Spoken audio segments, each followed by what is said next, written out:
Okay, so for this technique, what I want to show you, now this is especially useful if someone's got, pain around the patella here, patellofemoral syndrome, these sorts of things, and also with patellar tendonitis below the kneecap.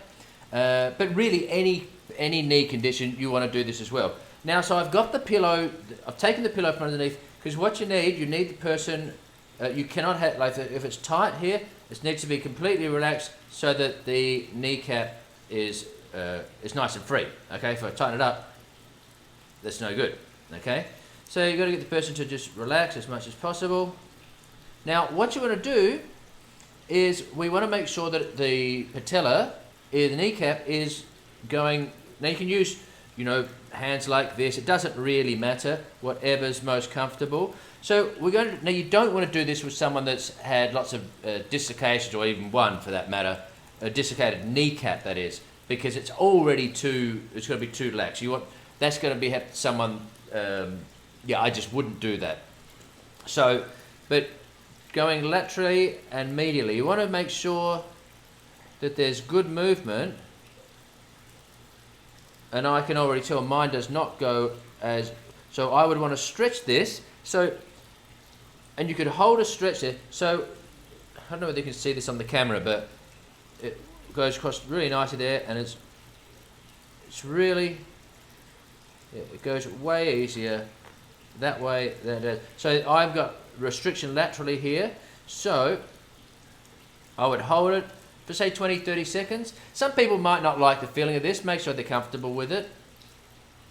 Okay, so that's medial to lateral glide.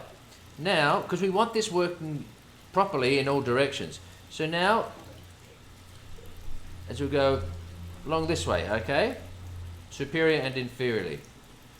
And again, looking for any restrictions. If there are any restrictions, then you could mobilize it like this and then hold a stretch. Okay, likewise you could have done that, just mobilize it more, give it a stretch. Okay, so you want those to be really good. You can also do the quadrants as well if you want to. Okay, let me just get that for me. So now I'm going diagonally. And again, comes up here nicely, but restricted this way. Okay, so you do that, checking all directions. Okay, another great technique for the tendons is a sort of a self-myofascial release done actively. So what that means is come to the bottom of your knee, just on the base of your kneecap, so where the tendon would join the kneecap, and you get the client, so we'll do that, and you get them to slide the heel so into a bit of flexion as you slide your thumbs lengthways along that tendon. So I'll do that again for you. So bottom of the kneecap, just so the edge is here, so I'm just above that edge. Okay, so we've got there. You can have your thumbs that way if you want, whatever you like, whatever's most comfortable. And you get the client to just gently, slowly bring their leg up as you slow down. And you can do several repetitions of this. And this is just helping link that tendon.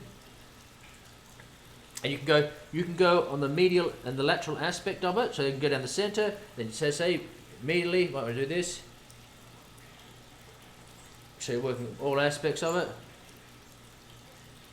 So you get the person to gently, and you go up further if you want to.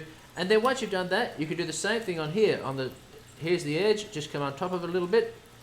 And we're going to go this way to again work on those tendons. So I'm just going to come down.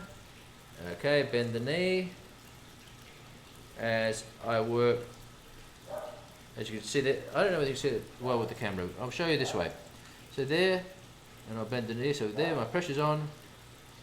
And as I bend, so this is active myofascial release.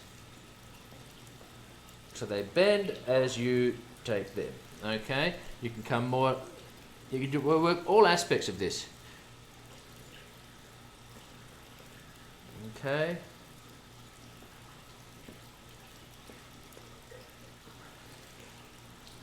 And this is really loosening up all of these tendons, any fascia restrictions.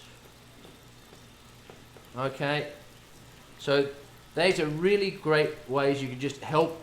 You want to get that patella moving properly in all directions, so you want to check that. And let's say you can do some myofascial release. This is self myofascial release actively. So it'd be myofascial release if I was just doing it passively, no movement of the limb. So then you bring that in actively, which puts more stretch, more tension on those tissues. Okay, see that there. Feels fantastic. Great little treatment techniques.